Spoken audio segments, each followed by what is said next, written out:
નમસ્કાર મિત્રો.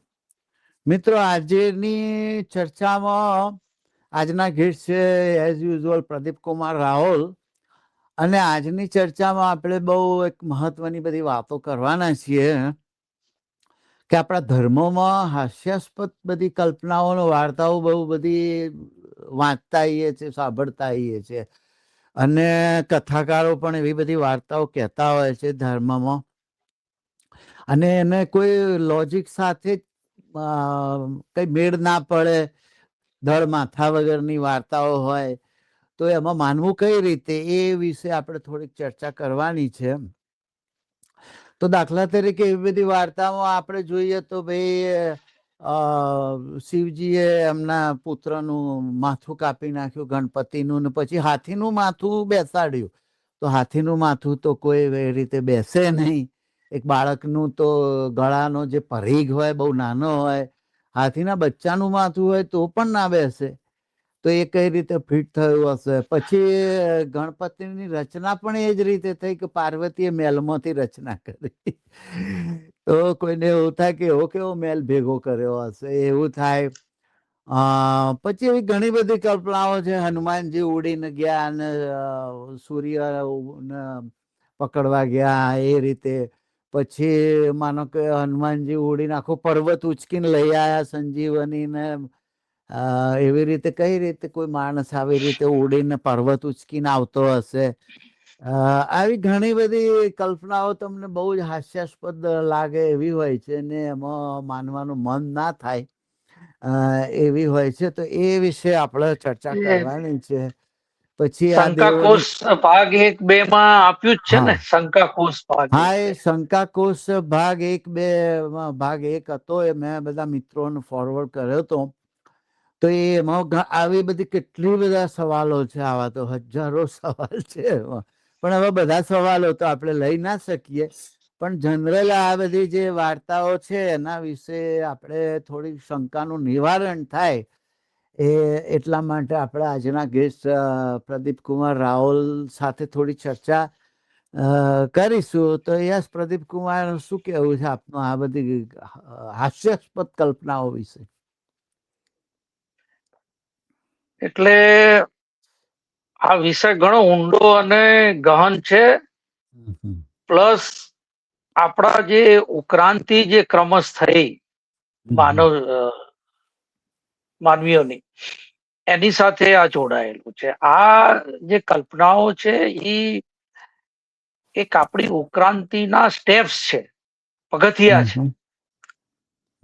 એટલે આને મારી દ્રષ્ટિએ આજના જે પ્રગતિ કરી છે આપણે આજના જમાનામાં, એની સાથે આને કમ્પેર કરાય જ નહીં. બરોબર. એની મૂલવણી ન થાય. જે કલ્પના છે એ કલ્પના જ છે, એમાં કોઈ વિશેષ બીજું એમાં લોજિક હોય જ નહીં. કોઈ કલ્પનામાં કોઈ દિવસ લોજિક હોય ના. હાલની આપણે જોઈએ છીએ ઘણી બધી મૂવીઝ છે, સ્ટોરીઝ છે, હોલીવુડ બોલીવુડ. તો જે સુપરમેન, બેટમેન તો કેવા ઉડી ઉડીને કેવા પરાક્રમો કરતા હોય છે. શું એને પછી આપણે ક્યાં એવી રીતે, ઇટ્સ અ સાયન્સ ફિક્શન, એને આપણે એવી રીતે મૂલવતા ફિક્શન, નથી. યસ, કાલ્પનિક.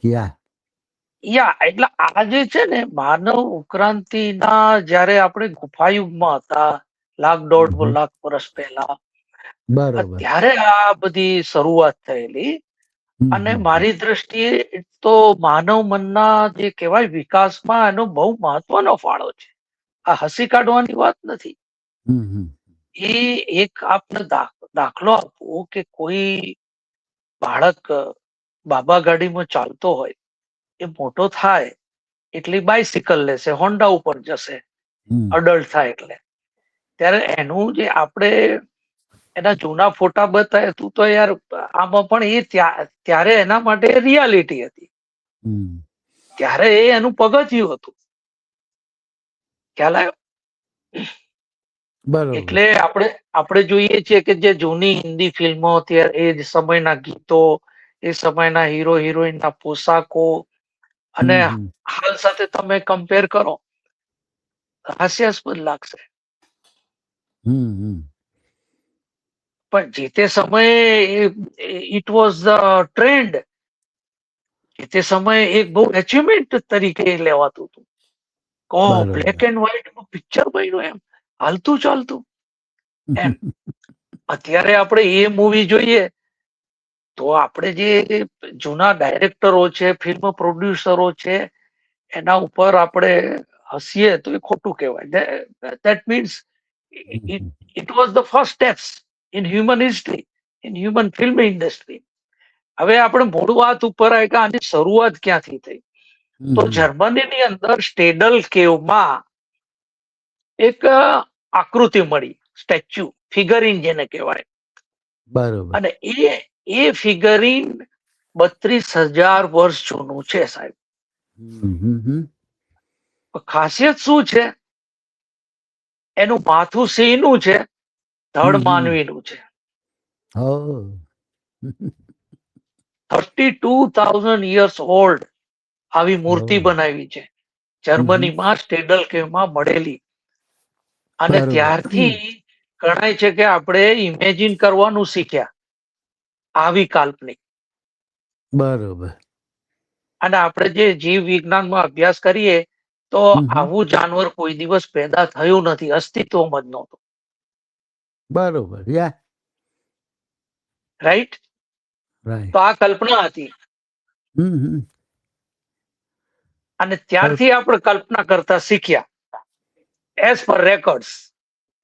પછી આપણા પુરાણો મને ખ્યાલ નથી કે નૃષિ અવતાર નહીં ક્યારે લખાણું હશે, અંદાજે કદાચ 2-5 હજાર વર્ષ થઈ ગયા હશે અથવા ઓછો સમય હોય. આપણે પણ કલ્પના છે નરસિંહ અવતારની. હા છે સિંહનું ને. માથું રૂપ લઈને આયા અને ધડ જે છે એ માનવીનું, અને કાયદેસર પ્રહલાદને બચાવે છે. તો એ જે આપણે ધર્મમાં પણ આવી કલ્પના છે. એકચ્યુઅલી ધર્મની શરૂઆત અને માનવ મનની જે કલ્પનાઓની શરૂઆત એક સાથે થયેલી છે.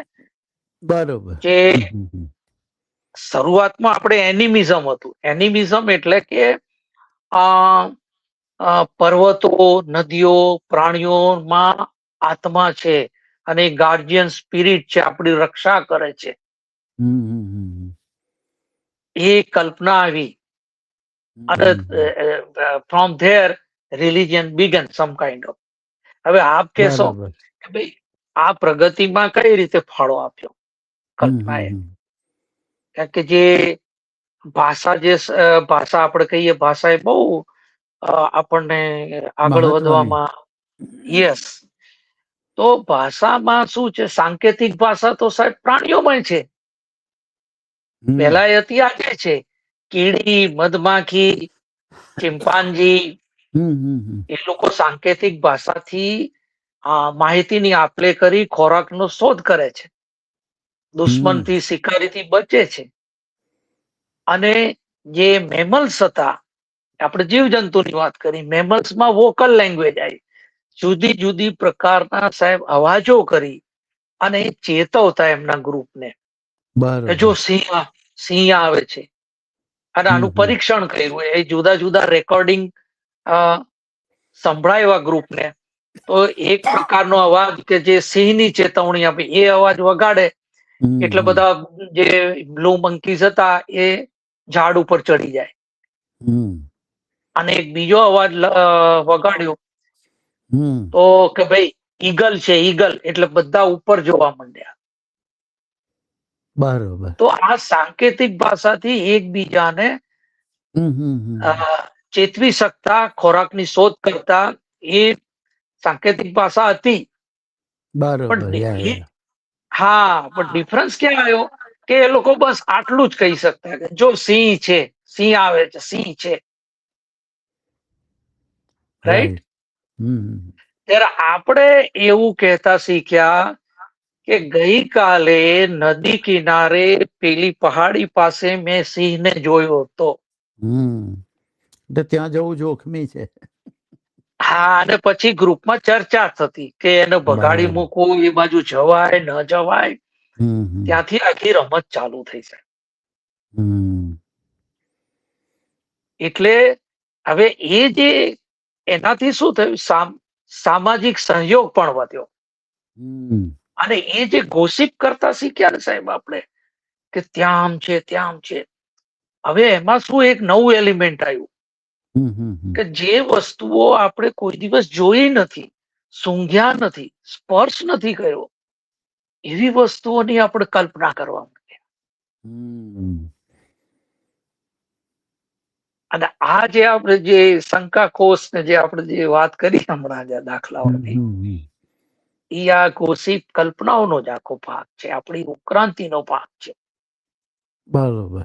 અને અને એમાં જે અચ્છા, કે ભાઈ સિંહની જાણકારી, મગરની જાણકારી એટલી પર્યાપ્ત નથી જીવન ચલાવવા માટે મોટા સમૂહમાં. કોણ કેવો છે, લુચ્ચો છે, લપંકો છે, ડેન્જરસ છે, હમ. ખ્યાલ આવ્યો? સર્વાઈવલ માટે આ બધી માહિતી બહુ જરૂરી હતી. કોની સાથે સંબંધ રખાય ન રખાય, હમ. કોણ કોને હેટ કરે છે, કોણ ઈમાનદાર છે, આ બધી માહિતીની બહુ જરૂર પડી ગ્રુપમાં સહયોગ બરોબર. માટે. યા. તો પછી તો આપણો વિકાસ જ ના આવે, ખાલી આજુબાજુ કોણ છે એટલું જ જાણતા હોય. તો આ રીતે જે કોઓપરેશનનું જે એલિમેન્ટ છે એ ઉમેરાણું ન હોત. ના હોત. રાઈટ. એટલે વોટ હેપન, જે સંબંધોના તાણાવાણા રચાયા, અને જે ખબર રાખવાની હોય કે ભાઈ એ 2-3 ડઝનનો જે સમૂહ રહેતો હોય એ પરસ્પર વ્યક્તિગત એકબીજાને બહુ ઘનિષ્ઠતાથી ઓળખતા હોય. હમ. અને એ ઓળખવા માટે બાયોલોજિસ્ટે એવું કીધું છે કે 1225 જાતની વિવિધ જાણકારી જોઈએ નાના ગ્રુપમાં, 15-20 બરોબર. જણાના ગ્રુપમાં. હમ. આટલી બધી જાણકારી હોય પરસ્પરની, તો એ ગ્રુપ વ્યવસ્થિત રીતે રહી શકે. એક અને સમૂહ એ તરીકે સિવાય જીવી બીજા શકે. અગણિત કોમ્બિનેશન થાય. હમ. એટલે માહિતીની આપલેથી કોનો વિશ્વાસ કરવો, કોનો ન કરવો, એમ નાના નાના બેન્ડ સમૂહનું મોટા સમૂહમાં વિસ્તરણ થવા લાગ્યું. બરોબર. હમ. યા. અને એ રીતે નજદીકના અને સુસંસ્કૃત પ્રકારના સહયોગ વિકસ્યા. હમ. આ એક બહુ, એટલે ઘણાને એમ લાગે કે ભાઈ ગોસિપ થિયરી તો જોક જેવી લાગે છે, પણ આ રિસર્ચ થી સપોર્ટેડ છે સાહેબ.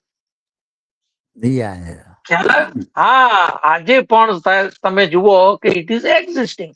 મેજોરિટી ઓફ હ્યુમન કોમ્યુનિકેશન છે ઈમેલ થી થાય છે, વોટ્સઅપ ગ્રુપ થી થાય છે, ફોન કોલ્સ, ગોસિપથી.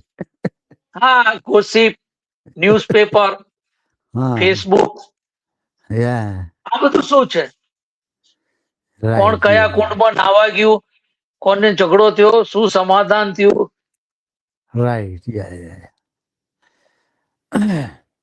એ ખબર અંતર લોકો રાખે છે. હમ. અને મીડિયામાં પણ આ ચર્ચા ચાલતી હોય છે. એટલે સાહેબ બરોબર છે. હા, એટલે બિલકુલ અસ્તિત્વમાં ન હોય એવી માહિતી ફેલાવવાની ક્ષમતા ધરાવે છે આ કલ્પના. એકદમ જ કાલ્પનિક, કે જેનો કોઈ હા, લોજિક જ ના હોય. હા, જોયા એટલે નથી, બોલ્યા નથી. અને અને એનું બેસ્ટ ઉદાહરણ ભૂત. એનું સાયન્ટિફિક શોધવા જાવ તો એ હોય જ નહીં કશું એ રીતનું. એ મૂર્ખતા છે મારી દ્રષ્ટિએ. હા, બધું શોધાય જ ભલે નહીં આને. એમનો જે આશય હોય, અલગ આશય હોય, આઈ ડોન્ટ નો. હમ. અને આજના જમાનામાં કોણ એવી વાતો માને છે? કોણ? કોઈ ના માને. આઈ ડોન્ટ નો કે આજની જે જનરેશન, જે ઝેડ કહેવાય છે, જેન જી કે એવું કઈક છે, હા, જી જી. તો એ લોકોને કઈ પુરાણ ની ખબર નથી. એ લોકોને તો હનુમાનજી કોણ ના, એવી કશી ખબર. ખબર જ નહીં. પુરાણો વાંચ્યા જ હા, નહીં હોતા. વાંચ્યા જ નથી હોતા. એક એમને તો મિનિંગ.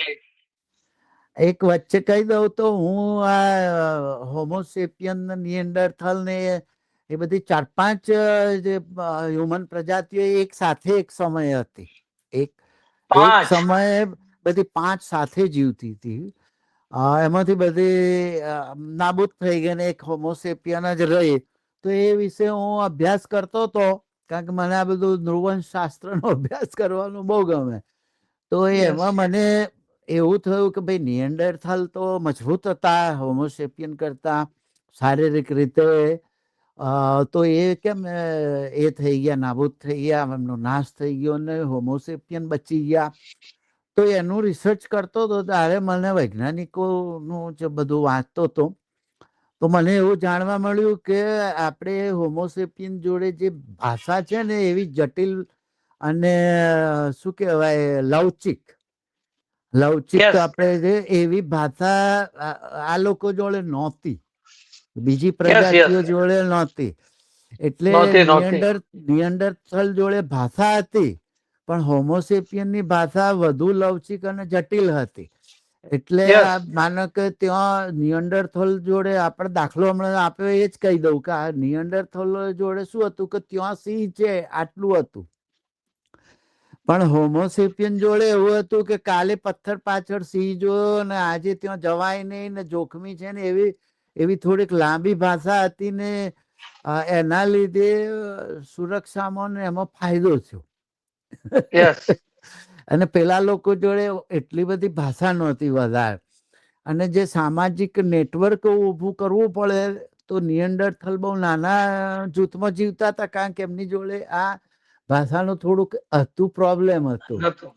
એ વાત અને બી આવશે. યસ યસ હા, અને આપણે હોમોસેપિયન નું શું હતું કે ભાષાની લવચિકતાના લીધે કાલ્પનિક વાતાવરણ ગોસિપ બહુ હતું, એટલે એ લોકો બધી દેવો ને દેવતાઓ ને એવું બધું જાત જાતનું બધું ગોઠવી કાઢતા હતા, જેમ આપણા પુરાણોમાં ગોઠવેલું છે એવું. યસ યસ અને યસ યસ અને એના લીધે હજારો અજાણ્યા સેપિયન માટે એક જાતનો સેતુ જેવું ને પછી મોટા ગ્રુપ બનાવવામાં એ રહ્યું, સુલભ રહ્યું. એટલે જે મોટું ગ્રુપ હોય એ ડેફિનેટલી વધારે જીતે, નાનું ગ્રુપ હોય એ ડેફિનેટ તો.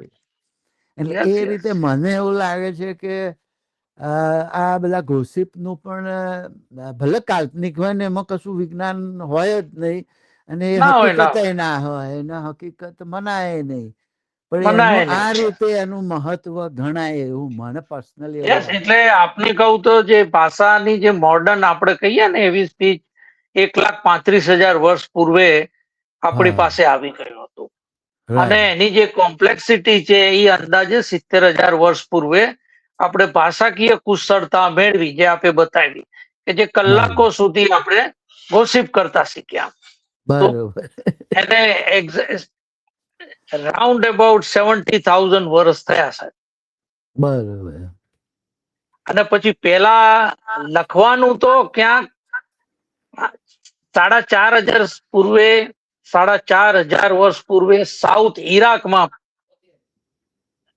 લખવાનું લખવાનું ચાલુ થયું. સારું થયું, બરોબર. યા અને વેદો જે કહીએ છીએ આપણે 35,000 વર્ષ પહેલા, એ ખાલી બોલીને જ્ઞાન પ્રસરવામાં આવતું. યાદ રાખી, સ્મૃતિ, શ્રવણ, એમાં બોલીને લખવાનું હતું નહીં. હા, લખવાનું હતું નહીં.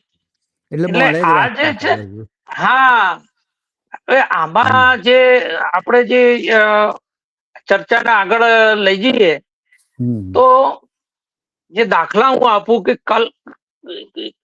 એવી કોઈ વસ્તુઓ જ અસ્તિત્વમાં ના હોય એવી આપણે શોધી. દાખલા તરીકે ભૂત છે, સુપરમેન, સ્વર્ગ નર્ક, દેવતાઓ, કામધેનુ નો કોન્સેપ્ટ, કામધેનુ, આ બધું ક્યારે રાઈટ. આવ્યું? પ્રથમ જે કોગ્નેટિવ રિવોલ્યુશન આવ્યું, બૌદ્ધિક ક્રાંતિ હા, આવી. કોગ્નિટિવ રિવોલ્યુશન, હા, એની સાથે સાહેબ આ પૌરાણિક કથાઓ, દેવતાઓ, ધર્મો, આ હમ. બધું આવ્યું. અને પછી આપણે કહેતા શીખ્યા કે ભાઈ સિંહ છે એ આપણા ગ્રુપનો, આપણા ટ્રાઇબ્સનો રક્ષક આત્મા છે, હમ. એવું આપણે ચલાવ્યું. બરોબર. એનિમિઝમ જેને કહેવાય છે કે નદીનો સ્પિરિટ, આનો સ્પિરિટ, દરેકમાં આત્મા છે, એવી વાત. હા, હમ. આપણે નથી કહેતા. એટલે એ જે ગાર્ડિયન, એ એક ફિલ્મ તમે જોયું હોય તો અપોકેલિપ્ટો જોઈ હશે તમે. હા, જોઈ છે, જોઈ એમાં છે. ડાયરેક્ટલી ઇનડાયરેક્ટલી જે ગાર્ડિયન સ્પિરિટ બતાવે છે ને એ જાગવાર બતાવે છે.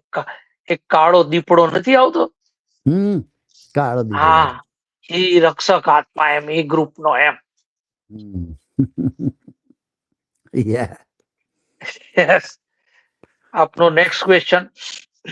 હા, એટલે આ બધી કલ્પનાઓમાં બહુ એની પાછળ શું કહેવાય, એ સાચી છે ને ખોટી છે ને એ બધી ચર્ચાનો કોઈ અર્થ નહીં. એ બધી યા કલ્પના યા તો કલ્પના જ હોય, એ ખોટી જ હોય. પણ યસ એનું યસ મહત્વ આ રીતે હતું, એનું યસ મહત્વ આ રીતે કોગ્નિટિવ રીતે એનું મહત્વ હતું એવું.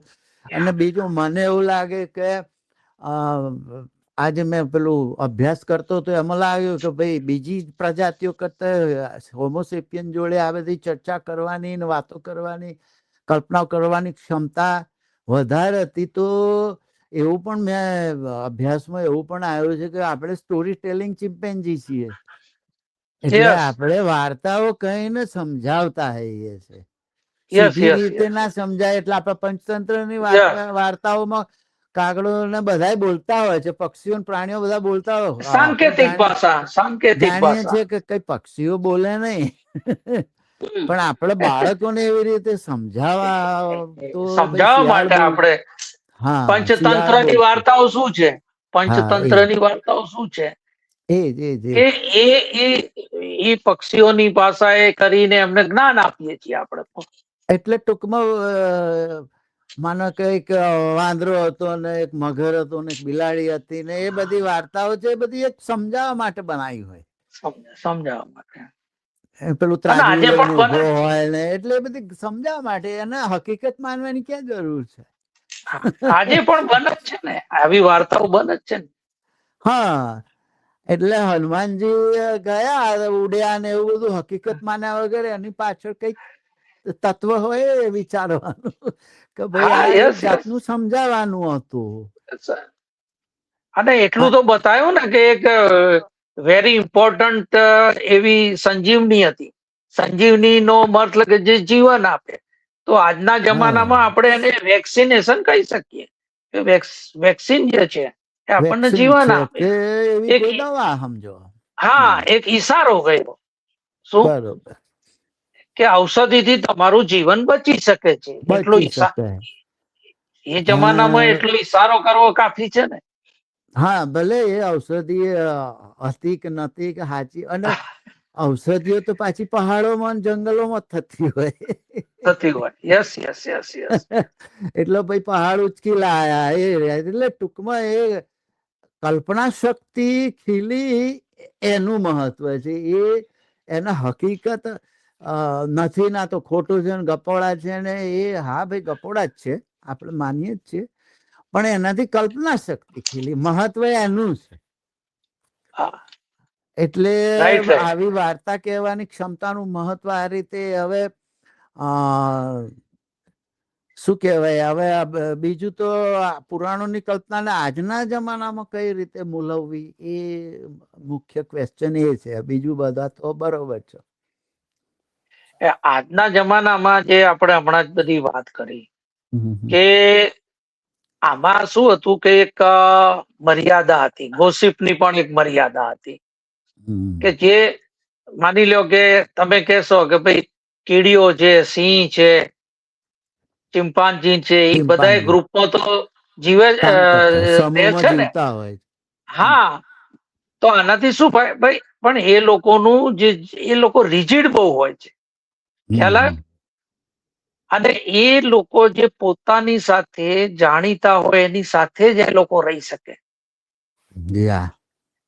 ફરક ક્યાં પડ્યો સાહેબ અહીંયા, કે હોમોસેપિયન્સ ખૂબ મોટી સંખ્યામાં અજાણ્યા લોકો સાથે લવચિક રીતે સહયોગ કરવાની ક્ષમતા ધરાવતા થઈ ગયા. તમે ઓળખતા નથી, તેમ છતાં એકબીજા સાથે કામ કરતા થઈ ગયા. મોટું ઓર્ગેનાઇઝેશન હોય, ક્યાં એકબીજાને ઓળખે, કોઈ સૌનું ના કામ ઓળખે. કરે. હા, અને એનાથી શું છે, એટલે જ આપણે આખી દુનિયા ઉપર રાજ કરીએ છીએ. જયારે કીડી ચિમ્પાન્જી ઝૂમાં રખડતા હોય છે. હા, અને બીજી જાતો પ્રજાતિઓ આવું નથી કરી શકતી એટલે લાખો વર્ષ આપણા જીવી આગળ પણ આયા. એ નાબૂદ થઈ ગઈ. એટલે ટિપિકલ જે ચિમ્પાન્જી નું ગ્રુપ છે ને એ 20 થી 50 નું હોય, ભાગ્યે જ 100 નું હોય. કારણ કે જુદા જુદા ગ્રુપ ને ખોરાકની જગ્યા માટે લડતા રહેતા હોય. સોનું તો અને બહુ એમાં મોટું કહેવાય, એવું તો ચિમ્પાન્જીમાં બનતું જ નહીં. અને એમાં જેનોસાઇડ ના પણ દાખલા છે એમ. હા, મારી અને નાખે. હા, આખા ગ્રુપને સાફ કરી નાખે. અને શરૂઆતમાં સાહેબ હોમોસેપિયન્સ જે આપણા પૂર્વજોની ત્યારના સમયને એમાં પણ આવું બનતું. બનતું હશે. એટલે આ જે ગોસિપ કરવાની ક્ષમતા કરવાની જે મીથ બનાવવાની જે આ કુદરતી હોય કે ભાઈ આ તો કામ વિકસાવી હોય. લાગે એવી કામ હમ લાગે એવી વસ્તુ છે, એ રીતે એનો વિકાસ થયો હોય સાહેબ. હમ હમ હમ. એને ચિમ્પાન્જીની માપે આપણી પાસે પણ સામાજિક ઇન્સ્ટિંક્ટ હતી. આપણે ગ્રુપમાં રહેતા, રહેતા. એકબીજાને સપોર્ટ કરીને રહેતા, દોસ્તી બનાવવી, હાયરાર્કી હમ ગોઠવવી, હમ. ભેગા મળી શિકાર કરવો અને લડાઈઓ કરવી, આ બધું હતું. પણ એનું એક મર્યાદિત હતું. મર્યાદિત. અને એમાં હમ બાયોલોજીસ્ટ કહે છે ખૂબમાં ખૂબ ફળદ્રુપ વેલી હોય કે જગ્યા હોય ત્યાં 500 માણસ થી વધુ લોકો રહી નહોતા શકતા. હમ. કારણ કે જેમ ગ્રુપ મોટું થાય એટલે પ્રશ્નો ઉભા થાય પ્રશ્નો કે ઉભા. ભાઈ લીડર કોણ, હમ કોનો હમ શિકાર કરવો, ક્યાં જવું, હમ હમ એ બાબતે સહમતિ ન બની શકે. હમ. તો આ જે કોગ્નેટિવ રિવોલ્યુશન આવ્યું સાથે જે ગોસિપ કરતા શીખ્યો એટલે હમ. એનાથી સ્થાયી સમૂહો બનાવવામાં મદદ કરી. રાઈટ. અને ગોસિપ દ્વારા પણ સાહેબ, ગોસિપ દ્વારા પણ રિસર્ચ બતાવે છે કે 150 થી વધુ એની મર્યાદા છે, વધારે નથી. એટલે તમે બરાબર. જુઓ કે હવે રિયલ વસ્તુ આવશે કે સાલું ગોસિપમાં 150-200 માણસની મર્યાદા હોય તો આપણા આટલા મોટા શહેરો રાષ્ટ્રો બનાવ્યા કેમ? હમ ખ્યાલ આવે? હમ કારણ કે હમ મોટા ગ્રુપમાં એકબીજાને નજીકથી ઓળખી નથી શકતા. અને આજે પણ આ જે સિદ્ધાંત વેલિડ છે. કોઈ પણ ફેમિલી બિઝનેસ હોય, 10-15 જણાનું સમૂહ ચલાવતું હોય, હમ હમ. બરાબર, અને કોઈ પ્લેટૂન હોય તો પ્લેટૂનમાં કોઈ લીડરની જરૂર નથી. કોઈ સારો બાહોશ માણસ હોય તો વ્યવસ્થિત ચલાવી શકે. પણ જયારે એક આર્મીનું ડિવિઝન ચલાવવાનું હોય તો એ પ્લેટૂનના કાયદા કાનૂનથી ચાલે નહીં. નહીં. કારણ કે પ્લેટૂન નાનું સંખ્યામાં સૈનિક હોય, ડિવિઝનમાં તો હમ. બહુ વધારે હોય. બહુ વધારે થઈ ગયા. એટલે આ લિમિટ જે ક્રોસ કરીએ આપણે, એ ક્રોસ કરીને હોમોસેપિયન્સે લાખો લોકો રહે તેવા શહેરો બનાવ્યા, હમ સામ્રાજ્યો બનાવ્યા. હમ. એનું એક જ કારણ છે સાહેબ, ફિક્શન, મીથ. આ મીથ બધાને જોડે છે. હા. એક રાઈટ. ધર્મ એક જાતનું મીથ ભેગું કરવાની એક કળા છે. અને એ જુગાડ. ધર્મના નામે જુઓ ને કેટલા બધા સમૂહ મોટો, આખો ભારત દેશમાં સૌથી વધારે હિન્દુ સમૂહ ભેગો કરો અને બધા મીથના લીધે જોઈન્ટ રહે. એવી રીતે હવે જે ઇસ્લામ એમાં આ હોય મીથ, હવે જે ક્રિશ્ચિયન. હમ કોમન મીથમાં બિલીવ કરીને હમ. સહયોગ કરવા લાગ્યા. હા, બ્રહ્મા વિષ્ણુ મહેશ. હા. આ કોમન મીથ બધા જ માનતા હોય. હવે જે કોઈ પણ મોટા પાયે માનવ સહયોગ પછી ભલે આધુનિક રાષ્ટ્ર હોય, હમ પ્રાચીન શહેર હોય કે મધ્ય યુગનું મંદિર હોય, તે લોકોની સામૂહિક કલ્પનામાં રહેલી સામાન્ય દંતકથાઓમાં મૂળ ધરાવે છે. અને મૂળિયા અહીંયા છે. હમ. આપણે વર્લ્ડ કપ જીતીને કપ ક્યાં લઈ ગયા? મંદિરમાં લઈ ગયા. મંદિરમાં. શું કામ? એમાં એક દ્રષ્ટિ છે સાહેબ. હમ હમ. ખ્યાલ આવ્યો? અને Yeah. બીજું કે ક્રિકેટરો ક્રિકેટ રમે, પ્રાઇવેટ હોય રમે, પણ આખું રાષ્ટ્ર જોડાય છે કે નહીં? હમ 11 દુ 22 જણા રમતા હોય, બીજા 2-5 એમ્પાયરો હોય, આખું રાષ્ટ્ર ભેગું મળીને જોવે છે ને શું લેવા દેવા. કમાય ક્રિકેટરો, કમાય ક્રિકેટર. મીડિયા વાળા, ન્યૂઝ વાળા, પ્રસારણ કરે છે ઈ. તમે ને હું થોડા કમાવાના છે. ના આપણે તાળીઓ પાડવાની. પણ આપણે એક મિથમાં માનીએ આપણું રાષ્ટ્ર ભારત, આપણું ભારત જીત્યું. ધેટ્સ જીત્યું. Common bill. હમ એ વસ્તુ છે. એ જોડે, બધાને જોડે, એક વસ્તુ અને જોડતી. આવી જે સાહેબ કાલ્પનિક જે કલ્પનાઓ છે એ રિયાલિટીઝ કરતા પણ વધુ પાવરફુલ હોય છે. હા, કે તમે જે આપણને અનુભવ જ છે. બીજું યા તમને એવી. આમાં એક હમ ખાસિયત કહું, બહુ ઇન્ટરેસ્ટિંગ વાત છે કે હમ અનુકૂળતા પ્રમાણે મિથ પણ બદલી શકાય છે. હમ જેવી જરૂરિયાત. જે જરૂરિયાત એનો એમ બહુ, બદલાઈ જાય. હા, એમાં સૌથી પ્રાચીન દાખલો આપું એટલે 1789 ફ્રાન્સના લોકોએ પેલા એમ માનતા હતા કે રાજ કરવું રાજાઓનો દૈવી અધિકાર છે. આપણે માનતા હતા, અહીંયા હા. માનતા હતા. હમ પછી રાતોરાત 1789 બીજા મિથમાં માનવા માંડ્યા હમ કે પ્રજાની સર્વોપરિતા છે, રાજાઓની નહીં. નહીં. ફ્રાન્સના રાજાને મારી નાખ્યો ને આખું ફેરફાર થઈ ગયો આખો રાતોરાત. બધે એવું થયું, પછી બધે એવું થયું. બધી મિથ જગ્યાએ બદલો, એવું થયું. બધી જગ્યાએ. સ્વામિનારાયણ સંપ્રદાય જુઓ, એમાં એક હમ સંત હતા, સ્વામિનારાયણ મહારાજ જે હતા, એ સાધુ હમ હતા. એ પછી આખે એમને ભગવાન બનાવી દીધા. નવી હમ. નવી બુકો બની દી, લખાઈ ગઈ હા, નવેસરથી, નવું થઈ ગયું. ચમત્કારો ના તે. એટલે હવે એ આખું એક અલગ થી એનું પ્રેઝન્ટેશન થાય, નેરેટિવ બદલ દિયા. નવું મીથ ઉભું કરી દીધું. હા, પછી આપણે ક્યાં હા કે જો राम को लाए हैं, એનો મતલબ જો राम को लाए हैं वो सब कुछ कर सकते हैं, હા महंगाई भी कम कर देंगे, राम राज्य ला देंगे. પણ આ એ મિથ છે. ક્યાંથી રામ રાજ્ય આવવાનું છે ભાઈ? એમ એ આવી ગયા. એ આવી ગયા. એવું કઈ નહીં, એ આવી ગયા, રામ રહી ગયા.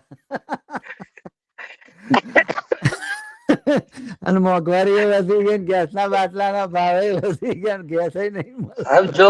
जो राम को लाए हैं वो राम को जो ईश्वर को ला सकते हैं पृथ्वी पर, मंदिर बना देते हैं उनका, तो क्या नहीं कर सकते, એમ એમ. કહેવાનું છે. હા, પણ એટલે એમ કરીને રામના બાને પોતે આવી ગયા. આ એક બહુ મોટી ખૂબી છે. અને સાહેબ જો એનો મિસયુઝ થાય તો ખામી પણ છે એમ. હા, અને તમામ સાહેબ તમામ સભ્યતાઓમાં ફિક્શન છે. કોઈ એવું તમામ નથી કે ત્યાં, ઇવન બાઇબલમાં એમાં છે ને, બિબ્લિકલ 7 દિવસમાં સૃષ્ટિની રચના થઈ. હા અને એ લોકો તો માનતા હતા કે 4000 વર્ષ પહેલા જ પૃથ્વીની રચના થઈ. સાયન્સ તો કહે છે કે ભાઈ 13 અબજ વર્ષ થઈ ગયા યા એમ. 7 દિવસમાં રચના થઈ ગઈ, રવિવારે હાથ ધોઈ હા, નાખતા. એટલે આ જે છે કે જેમ ગાડાની શોધ થઈ, પછી જે તે જમાનામાં સાહેબ ગાડાની જે શોધ હતી ને, ઇટ વોઝ ટ્રેન્ડ સેટિંગ, જબરજસ્ત ઇન્વેન્શન હતું, હાઈટેક. અત્યારે કોઈ ગાડું લઈને જાય તો હસવું આવે યાર. કાર લઈને જાય ને શું ગાડું લઈને જાય, કેદી પહોંચે. પૈડાની શોધ જ મહત્વની હતી. એટલે પૈડું અને શોધ્યું એ જ. ગાડાનો ઉપયોગ આજ પણ થાય છે. એટલે હા બાળપણમાં કોઈ બાળક બાબા ગાડી લઈને જતો હોય તો ઇટ્સ નોટ હાસ્યાસ્પદ, it is that step, it's growing step. એમાં કલ્પના મિથની રચના કરવી. અને આ એક આપણું શરૂઆતની સાહેબ કે અત્યારે પણ સાહેબ 90% લોકોમાં કોઈ અક્કલ નથી. તો સાહેબ એ જમાનામાં ક્યાંથી હોય, વિચાર કરો. અને આ બધું સાહેબ 3-4 હજાર વર્ષ પહેલા લખવું, કલ્પનાઓ કરવી. તો ક્યાંક ને ક્યાંક એનું જે છે કે એક રૂટ્સ છે જે આ માનવ ઉત્ક્રાંતિના, એમ ઉત્ક્રાંતિ જેમ ટેકનોલોજીમાં સ્ટેપ બાય સ્ટેપ થાય. પેલા કેવા મોબાઈલ આવતા, હવે કેવા રૂબરૂ વાતો કરી શકીએ એવા મોબાઈલ આવે છે. ધેટ ડઝન્ટ मीन कि वो मोबाइल कोई बेकार की चीज थी हाँ बड़ा मोटा उस होता टाइम। था। हाँ, उस टाइम तो वो बहुत उपयोगी हाँ थी ना। यस। ઉપયોગી હતા। અને કલ્પનાઓ ગોસિપ આજે પણ સાહેબ જબરજસ્ત રિઝલ્ટ આપે છે, અને લોકો એનો રાજકારણમાં બીજી રીતે બધું કામ લે છે એમ। રાતોરાત યા નેરેટિવ બદલી નાખો, મનગણત કહાનિયા ફેલાવી દો, સત્તા ઉપર ચડી બેસો। આ નેતાઓ, સાધુઓ, આ બધાનું શું છે, એ કમાણીનું સાધન છે। એટલે ઇટ ડિપેન્ડ્સ ઓન યુ કે તમે પ્રેઝન્સમાં જીવો, રિયાલિટીમાં, એ વસ્તુ બરોબર છે। મહત્વની છે। યા હમણાં જે ટૂંકમાં હવે પેલી કઈ ટૂંકમાં સાયન્સ ફિક્શન અવતાર, અવતાર 1, 2 શું છે? હા અવતાર બની ને 2-3 બની ગઈ, 3 બની ગઈ, હા, 3 કે 4 એ બની શું ગઈ। છે? હા હા બધી પછી એલિયન્સ, હમ, એલિયન્સ કોઈએ જોયા ના? એલિયન્સ ઉપર કેટલી બધી પિક્ચરો બની ગયા। પિક્ચરો બન્યા, એની સાથે સાથે ટેકનોલોજીનો બી વિકાસ થાય, વિકાસ અને થાય, મનની એક કસરત બી ઓલું થાય। એ બ્રેનની કસરત પણ થાય એ બાને। Yes, yes. ઓકે તો મિત્રો એવો તમે આ રસપ્રદ ચર્ચા સાંભળી, એટલે આ બધી મિથ છે, બધા એવા ગ્રીક માઇથોલોજી પણ છે, ગ્રીક પુરાણોમાં પણ આવા દેવી દેવતાઓ છે, અને એનો સિગમંડ ફ્રોઈડે બહુ સારો ઉપયોગ કર્યો છે। બધા સાયકોલોજીકલ કોમ્પ્લેક્સ અને જે બધા રોગો હોય છે એના નામ પણ એને એ રીતે ગ્રીક દેવતાઓ ઉપર આપેલા છે। નાર્સિસ્ટ દાખલા તરીકે એવા ઘણા બધા દેવોના નામ આપેલા છે એને। તો મિત્ર આ રીતે જે બધા મિથ છે એના એ બધા ખોટા છે ને આમ છે ને, એ બધી ચર્ચાનો કોઈ અર્થ નથી, એ ખોટા જ હોય। અને એ બધી વાર્તાઓ છે કાલ્પનિક જ હોય, એટલે એને એકદમ વગોવાની પણ જરૂર નથી। પણ એ માનવ ઉત્ક્રાંતિમાં બહુ મહત્વના પગલું હતું કે આવી તમે મિથ રચતા થયા, અને આવી કલ્પનાઓ કરતા થયા, એના લીધે તમારી ભાષા વિકસી અને તમારે મગજની સોચવાની ક્ષમતા વિકસી। એટલે આ બધા મિથોને સાચા માનવાની તો જરૂર જ નથી, અને એની અત્યારે પૂજાઓ કરો, પાઠ કરો, એ તો ખોટો સમયનો વેસ્ટેજ જ છે। અને એના માટે કોઈ લડવાની જરૂર નથી, ખોટા કઈ નહીં, અને પાછળ વેસ્ટેજ ટાઈમ બગાડવાની જરૂર નથી। ખોટા છે ખોટા છે એવું કઈ પણ ટાઈમ બગાડવાની જરૂર નથી। પણ આ બધી મિથ ને આ બધી જે વાર્તાઓ છે એ માનવની ઉત્ક્રાંતિમાં બહુ મહત્વનું સ્ટેપ હતું। કલ્પનાઓ કરવી એ મહત્વનું સ્ટેપ હતું, એ રીતે એની સરાહના કરવી જોઈએ। તો મિત્રો હવે ફરી વાર કોઈ નવા વિષય સાથે નવી આવી શું કહેવાય ચર્ચામાં મળીશું। ત્યાં સુધી આવજો, બાય બાય। Bye bye.